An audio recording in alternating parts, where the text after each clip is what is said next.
Hello and welcome to this videocast for subscribers to davidicke.com.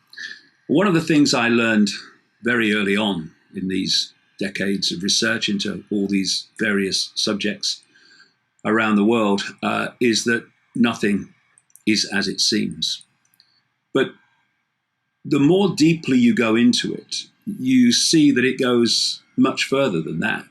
Not only is nothing what it seems, virtually everything, certainly everything of significance, is inverted.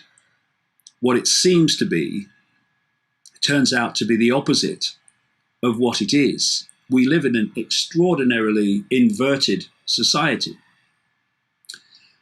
And nowhere more does that apply to what is happening yet again in Israel-Palestine, with state-of-the-art weaponry being used to attack a virtually defenseless people in Gaza. The reason Israel is there at all is based on an historical claim that that land is the ancient home of today's Jewish people, and that it was promised to them by God, the Old Testament God. And this is what was stated in the 1948 Declaration of the Establishment of the State of Israel. The land of Israel was the birthplace of the Jewish people. Here their spiritual, religious, and political identity was shaped. Here they first attained statehood, created cultural values of national and universal significance, and gave to the world, the eternal book of books. Now, that line that I mentioned earlier about everything being inverted, well, there's no greater example than that, because that is historical bollocks. Today's Jewish people have absolutely no historic or genetic connection to the land today called Israel. And before anyone starts saying, he's anti-Semitic, here's a couple of books by Jewish writers and researchers. This is The 13th Tribe by Arthur Koestler. It came out in 1976, I think it was. And here is a much more recent book by Shlomo Sand, The Invention of the Jewish People. And Shlomo Sand is a professor of history at Tel Aviv University. And when you look at what they say, you look at what others who research this subject say, I've researched it myself, the conclusion is common and it is constant when you look at the facts. The Jewish people of today do not originate from the ancient land of Israel, but from a land, an empire in the Caucasus known once as Khazaria, home of the Khazars. And they almost certainly ended up there from ancient Sumer Babylon, what we now call Iraq, but you can certainly pick them up in Khazaria. And what happened was this. On one side of Khazaria was the Christian Empire. On the other side was the Muslim Empire. And the king of Khazaria, King Bulan, possibly to avoid being absorbed by either, had a mass conversion in 740 AD to Judaism. And the king of Khazaria was called the Kagan. And that is why Kagan is such a common Jewish name to this day. Also, when you look at what they call the Jewish nose, I mean, all races have got different genetic traits, and people talk about the Jewish nose or whatever. That is not a trait of Israel, the land of Israel. It is a trait of the Caucasus.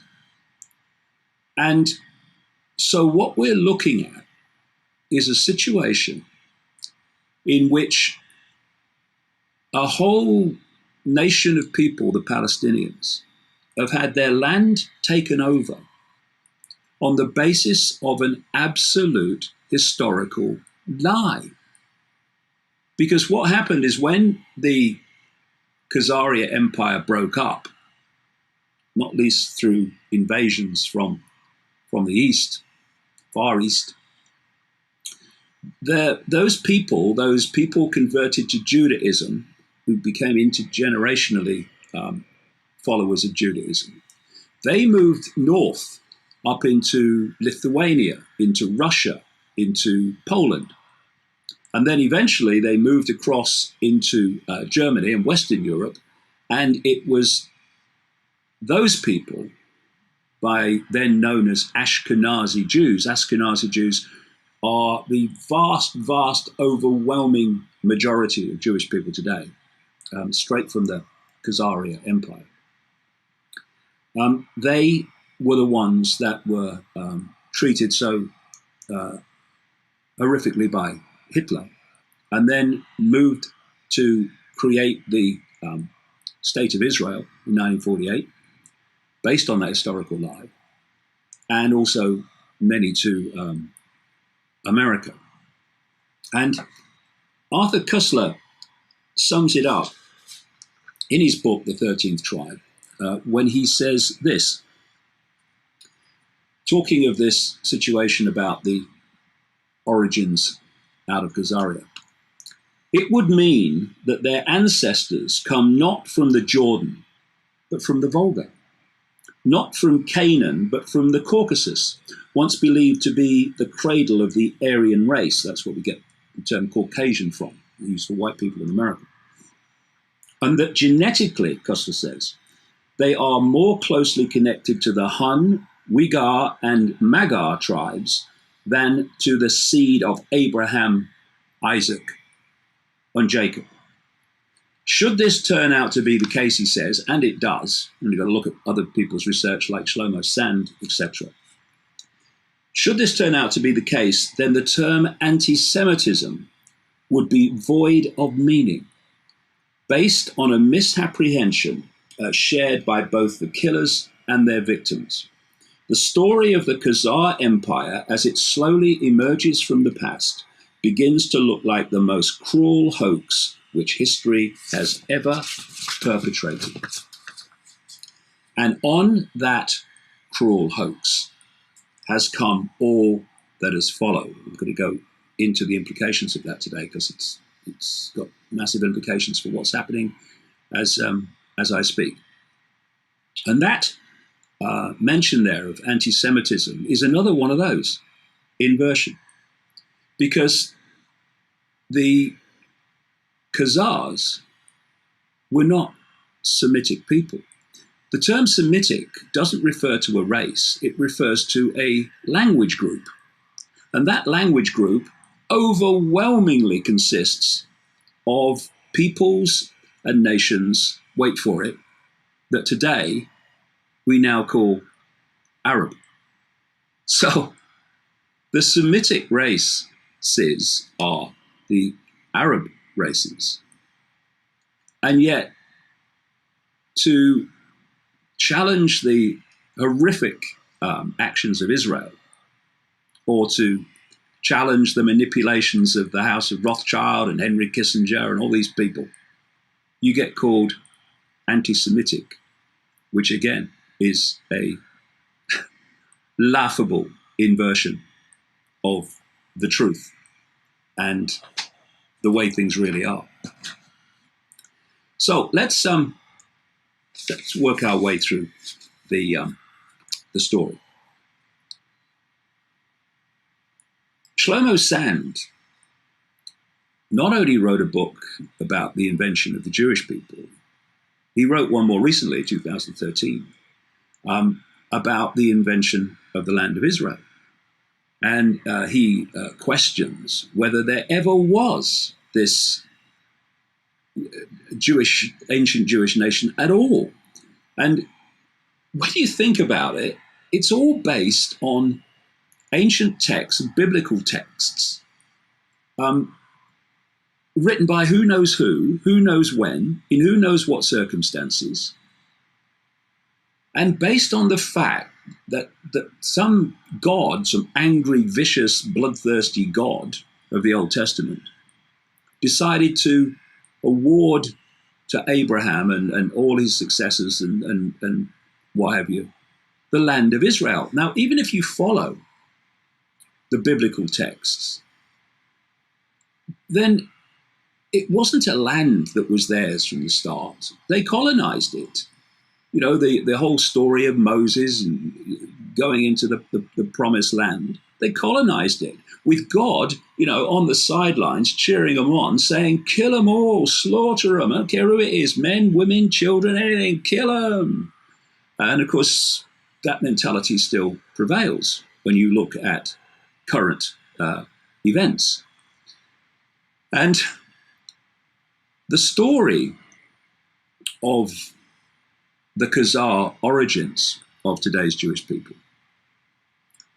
And those that haven't, you know, read my books or read these books will be very surprised at this, I'm sure. But for a long, long time, that was a legitimate or considered a legitimate part of Jewish historical research. And then suddenly, the lid was put on it, and it was suppressed so that it became ridiculed. You were attacked if you went there. And there was a systematic effort to wipe the truth of today's Jewish origins in Khazaria out of mainstream history. In fact, let me read you a little quote here from Shlomo Sand's book, The Invention of the Jewish People. He says here, from 1951 to the present moment, not a single historical work about the Khazars has appeared in Hebrew, nor was Pollock's Khazaria ever reissued. It served till the end of the 1950s as a legitimate point of departure for Israeli researchers, but it lost its status over the years systematically, for reasons I'll come to. Except for one modest MA thesis on this subject and one published routine seminar paper, there has been nothing. The Israeli academic world has been mute on this topic. No significant research has taken place. Slowly and consistently, any mention of the Khazars in the public arena in Israel, or anywhere else mostly, came to be tagged as eccentric, freakish, and even menacing. And that is the classic way they discredit truth and discredit those that communicate truth. So what was behind this suppression of the true history of Jewish people? Well, it was the house of Rothschild, overwhelmingly, and their creation, Zionism, or Rothschild Zionism, as I call it, to constantly emphasize and underpin the true creators and controllers of what we call Zionism today. Because Rothschild Zionism has worked to make itself an interchangeable term with Jewish people. So if you challenge Zionism, you're anti-Semitic. Well, you're not, for reasons I've explained, but you're anti-Jewish. When large numbers of Jewish people oppose Zionism, some of them vehemently. And the manipulation of information led the Zionist conspiracy to produce a fake history or emphasize a fake history of Jewish people today, and to suppress the true history. And Zionism is not about race. It's not about race. It's in its play out in the public arena expression. It is merely a political movement that supports a homeland for Jewish people in Israel.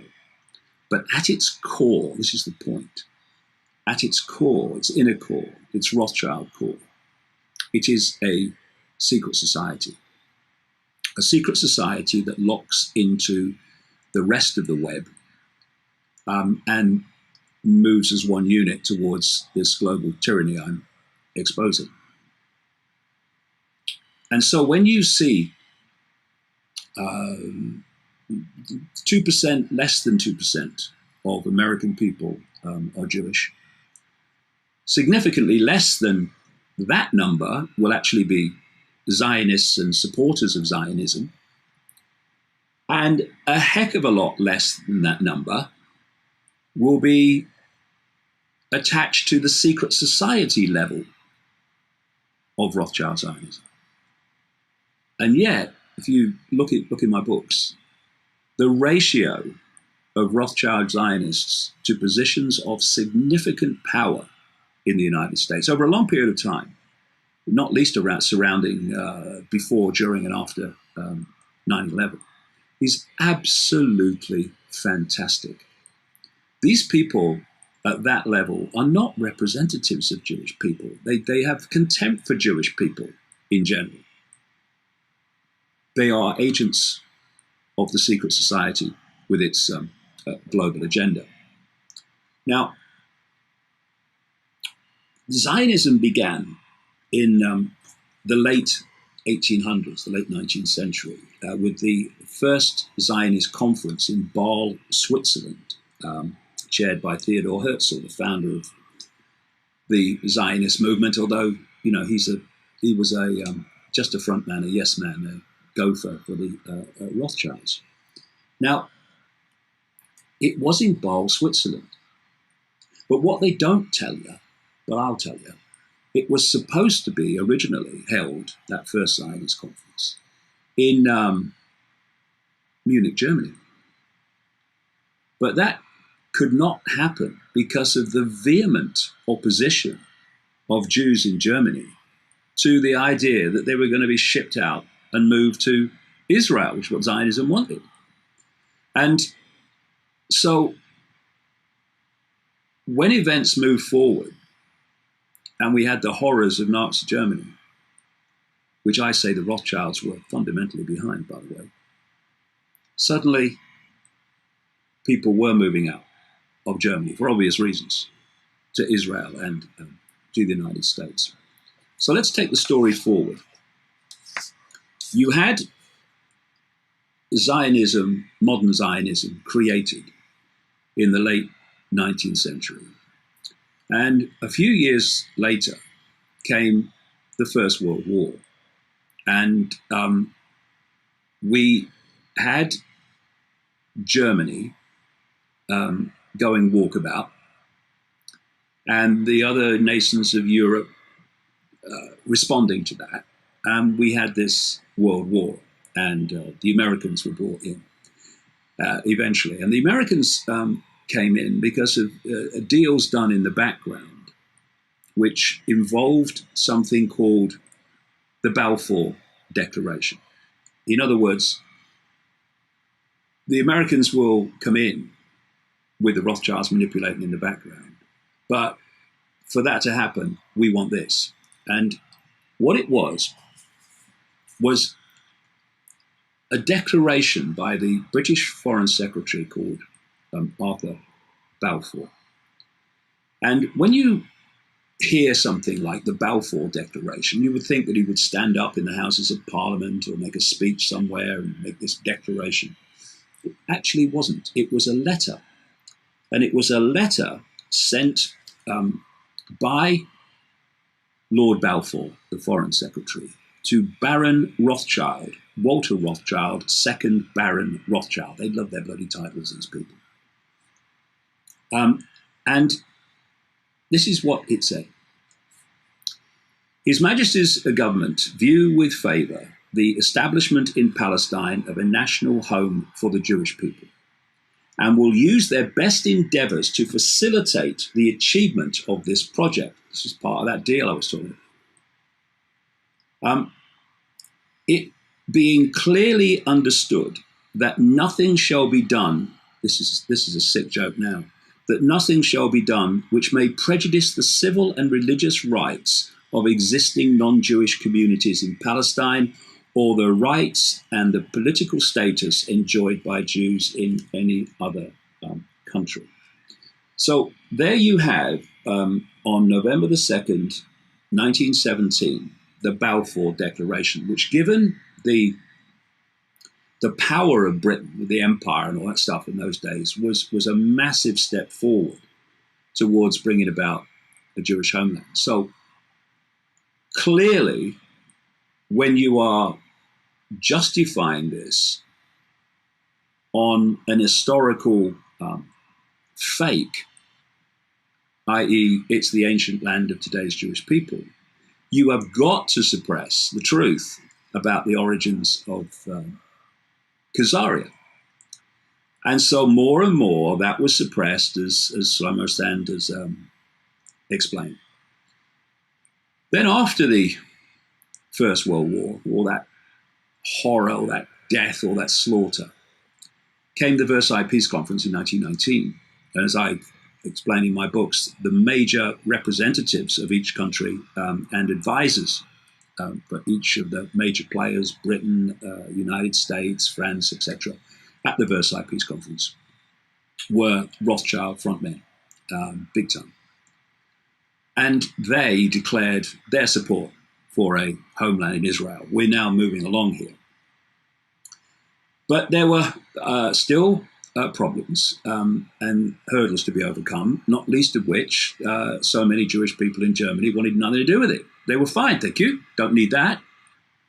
And for Israel to be established, it needed lots of Jewish people to justify its existence. So along came World War II with the rise of the Nazis and Adolf Hitler. And there's no question, it's documentable fact that the Nazis were funded by Rothschild-connected families like the Rockefellers in America. I mean, the Rockefellers were funding Hitler's race purity movement. They funded a whole floor of a university to allow the Hitler's race purity expert, Ernst Rudin, to do his work. So the Nazis in Germany were created, not just within Germany, but externally through the Rothschild networks and the Rockefellers and people like this. All documentable fact, with the Rockefellers, etc.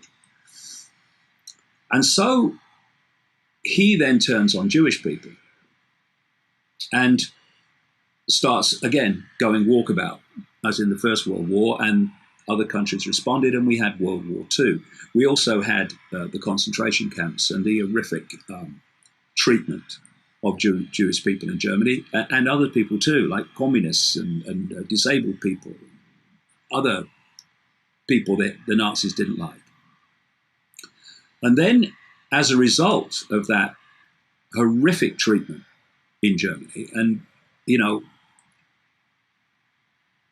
I said earlier, they couldn't give a damn. This inner secret society level of Rothschild Zionism couldn't give a damn about Jewish people in general. They're just pawns in their game, like everyone else's. And because that horrific treatment led to an outpouring of kind of horror. And from that came the pressure to allow the homeland in Israel, based on this historical lie. And so the movement began. And there was a whole nation of people there at the time, Palestinians. And it turns my stomach when I see Israeli politicians and leaders condemning terrorism and we only want peace. Israel has never wanted peace at the level of the regime because it's always done the opposite. And when the Jewish people started arriving in numbers, because Jewish people had lived in Palestine for a long time, and they got on fantastic with the Palestinian people. And in fact, some of the most vehement opposers of this mass influx of Jewish people out of Germany and elsewhere were Jewish people who already lived there, because their lifestyle and their way of life and their interaction with the Palestinians also went up in smoke, literally, often. And the Jewish leadership that established itself in Germany, and all of them answerable to, in Israel, all of them answerable to the Rothschilds, then created terrorist groups like Ergun and the Stern Gang, and they started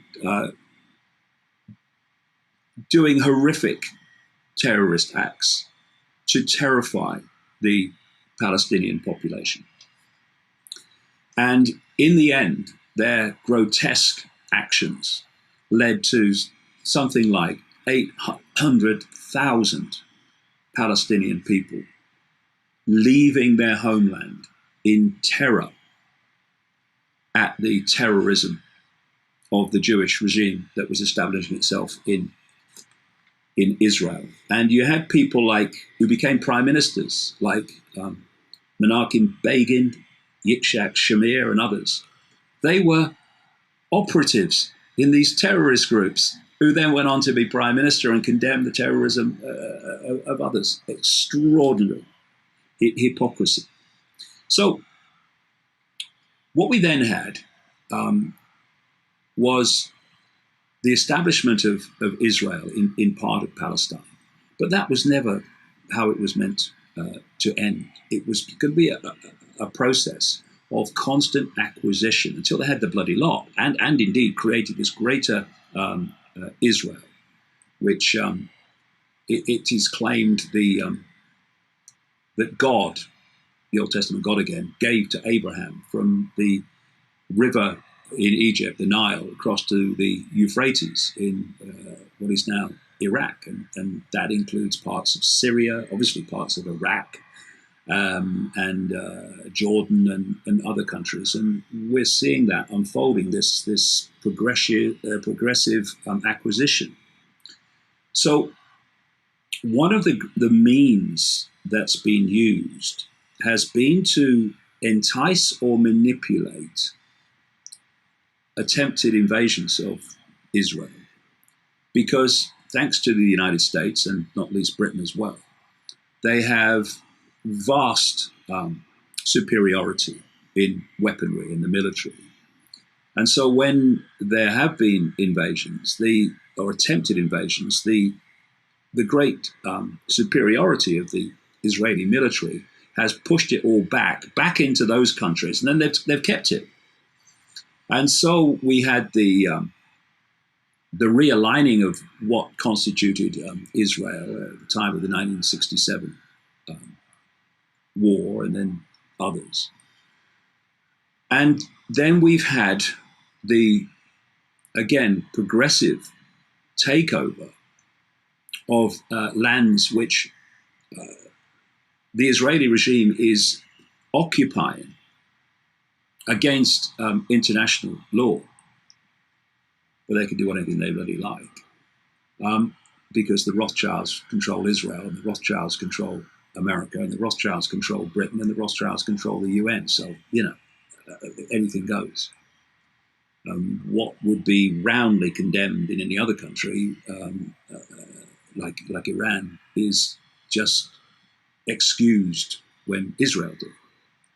They're just defending themselves by slaughtering civilians. Yeah, okay. So progressively, the so-called settlements have taken more and more and more and more land. And when you see now what is left of Palestinian land, it is pathetic compared with what the situation was in even 1948, when the State of Israel was established. And so what we're seeing in current times is the continuation of this progression. And if people are going to be streetwise to see what's going on, they have to loosen their focus and their obsession with sides, with black and white sides. That's not how it works.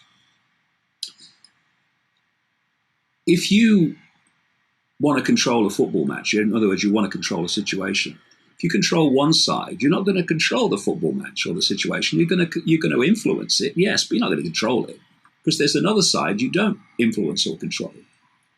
And so the game is to control and manipulate through the other side as well, and through, the UN and the United States, also control the referee of the game, and bring about the circumstances you want. So just because you've got a group like ISIS that's been taking over large chunks of Iraq and is fighting the Syrian regime of Assad, all of which is absolutely in line with Israel's long-term goals of acquiring all that land. Just because they call themselves Muslim fanatics doesn't mean that at the core they might be controlled by something else. They are. And they're controlled from the United States, and if they're controlled from the United States, they're controlled from Israel. And that doesn't mean that every one of these lunatics with their guns and their black flags is in on the game. Most of them are not. They don't have to be. You get a fanatic who hasn't got two brain cells to rub together, and you wind them up and you tell them it's about jihad and it's about fighting for Allah and God and all that bloody nonsense. And they'll go and do your bidding, believing that's why they're doing it. But at the core, they're not doing it for that reason at all. And it's always been interesting to me when I have watched circumstances progress in the Middle East and Israel, many times now, to the point where that it's building up to Israel doing another invasion or attack job on Gaza, because they just want to destroy that place. I mean, that's an open-air prison camp, open-air concentration camp, basically.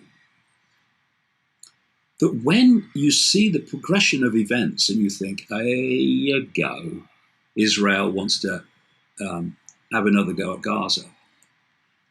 Every time, rockets, pop gun rockets compared with what Israel has, yes, but rockets start getting fired out of Gaza at Israel. And that gives the Israeli regime the opportunity every time to justify going in and blowing the shit out the civilian population. And I was looking through a book of mine called Remember Who You Are the other day, and a certain passage that I wrote in it. It's 2 years or so, 3 years or so now, since this book came out. And given current events, it's quite prophetic when you see some of the information here that I'll read to you now. Remember, this was years ago, but this is the pattern that is now being repeated in current times.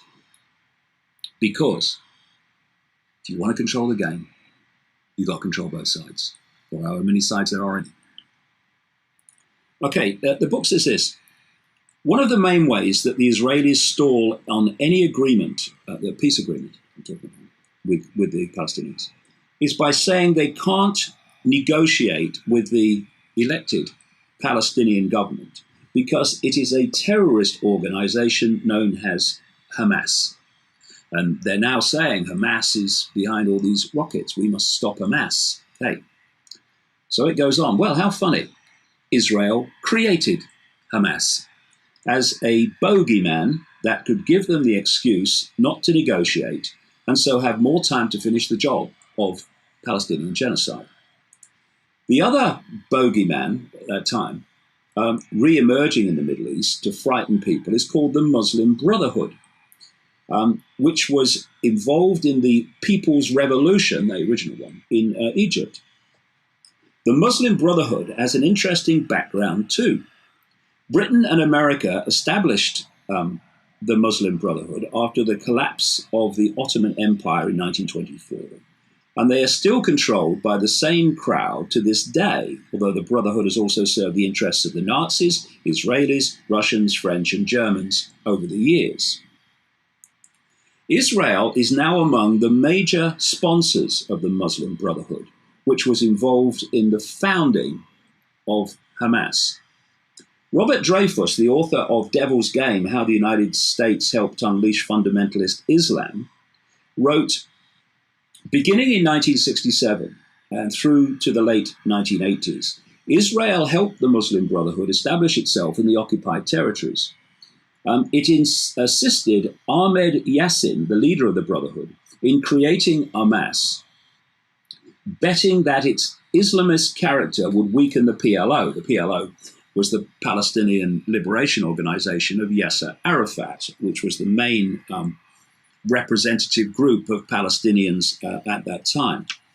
The PLO was, it says here, the most prominent official representative of Palestinian interests. Dreyfuss also pointed out that during the 1980s, the Muslim Brotherhood in Gaza and the West Bank did not support resistance to the Israeli occupation.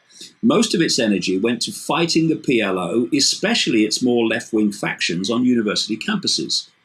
Charles Freeman, the one-time American ambassador to Saudi Arabia, said this: Israel started Hamas.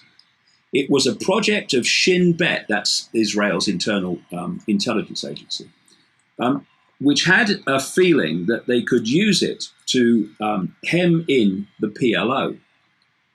David Shipler, a reporter on the New York Times, quotes the Israeli military governor of Gaza as saying that Israel financed Islamic fundamentalists to oppose the PLO. And this is what Shipler said. Politically speaking, Islamic fundamentalists were sometimes regarded as useful to Israel because they had conflicts with the secular supporters of the PLO. Violence between the two groups erupted occasionally on West Bank University campuses. Divide and rule, divide and rule. Israeli military governor of the Gaza Strip, Brigadier General Yitzhak Segev, once told me how he had financed the Islamic movement as a counterweight to the PLO and the communists. The Israeli government gave me a budget and the military government gives it to the mosques, he said. And Yasser Arafat, the head of the PLO, told an Italian newspaper, Hamas is a creation of Israel, which at the time of Prime Minister Shamir, brackets terrorist, gave them money and more than 700 institutions, among them schools, universities, and mosques. Arafat said that the Israeli Prime Minister Yitzhak Rabin had told him in the presence of Egypt's President Mubarak that Israel had supported Hamas. It goes like this. It says this is in the book. Every time there is any chance of a peace agreement which would commit Israel to an outcome that it doesn't want, Hamas or the Muslim Brotherhood carry out a terrorist attack, or Mossad does, the Israeli intelligence arm, military intelligence arm. And this is used as the excuse to end negotiations. Israel orders its agents in Hamas to start firing the military equivalent of pea shooters at Israel to justify the state-of-the-art bombing and mass murder of Palestinians in retaliation. Hamas representatives who won't play ball with Israel are the ones that are targeted. Now, I mean, look at that line. Israel orders its agents in Hamas to start firing the military equivalent of pea shooters at Israel to justify state-of-the-art bombing and mass murder of Palestinians and in retaliation. This was written some years ago, and we're seeing it repeated again now. It's so important that people do not see the world in black and white. It's not like that. You're meant to see it like that. That's the way it's presented, but that's not how it is. And just because people call themselves one thing doesn't mean they're not working for that which they say they oppose. And we, oh dear, I'm sweating today. It's a really hot day in here. If you're around the world, it's been a really hot week in England, and it's boiling in it. Anyway, one of the things that has come out in the last few days is that this idea of the suggested ceasefire, which was supposedly brokered by Egypt and agreed to by Israel, and that the claim is that Hamas wouldn't play ball, and therefore the fact that Palestine civilians go on getting killed by Israeli weaponry is the fault of Hamas because they could have had a ceasefire. Well, when you look at the background to that, that's another inversion. And guess who was involved? Guess who was involved in brokering and bringing about that alleged ceasefire offer?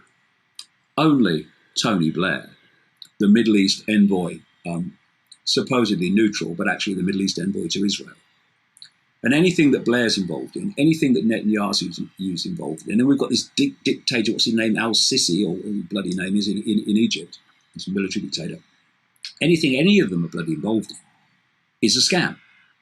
And what was happening is that people have been so sickened by the killing of Palestinian civilians and children in this manufactured attack on Gaza, the latest, that Israel were big time losing the public opinion, what they call the propaganda war, and they had to find a way around that. So they manipulated this alleged offer of a ceasefire, which almost certainly was not communicated to Hamas. And the whole thing was meant to fail. Because now, and you'll hear these Israeli leaders going on now they're saying, oh, well, they could have stopped it, but we offered, but they kept firing their pop guns, and we've got to go back with state-of-the-art weaponry to defend ourselves. So it's all a game. And it's a game that has been going on all this time. And fundamental to it has been to maintain the lie of justification. Staggering as it seems when you've got a brain that's actually on active duty. That Israel, as a homeland for the Jews, is justified because God gave it to them, according to some texts no one knows where it came from. And to maintain that lie, the truth about the real origins in Khazaria have to be suppressed. The world is indeed inverted wherever you look. But we are where we are. And although the founding of Israel has been based on a lie, all those Israelis are there now. And a lot of them are opposing the war and the slaughter and the attacks on Gaza. A lot of them aren't, but a lot of them are. And so we are where we are. And the only way of solving this is for justice to be done, for Palestinians to be given a right to self-determination, to be given the land back that has been stolen by Israel and is being built upon with these settlers more and more, so that it becomes more and more irreversible. But it doesn't. Get them off, get them out. They knew that they were building on stolen land. It wasn't theirs. And Israelis and Palestinians need to decide to live in peace with equal rights and equal statehood. That's the only way out of this mess that's been created by this gigantic hoax. But that's not what those behind the hoax want. They want to take over that whole area of land. They are the ones behind the attempts to remove Assad in Syria. They were the ones behind the invasion of Iraq that's created all that mayhem and allowed this ISIS to come in because of the circumstances they created. They're the ones that went into Libya and turned it into the Stone Age compared with what it was. They are mad, and they are the ones that want Iran. And when you think that the whole deal in relation to Israel has been created on a gigantic historical lie, then what else are they lying about? Answer: bloody everything. And when you come from that perspective, then you can start seeing what's happening in the world. Because if you believe that what they're saying is in any way related to the truth, you'll never see it. Amazing world, isn't it? Amazing world. See you next week.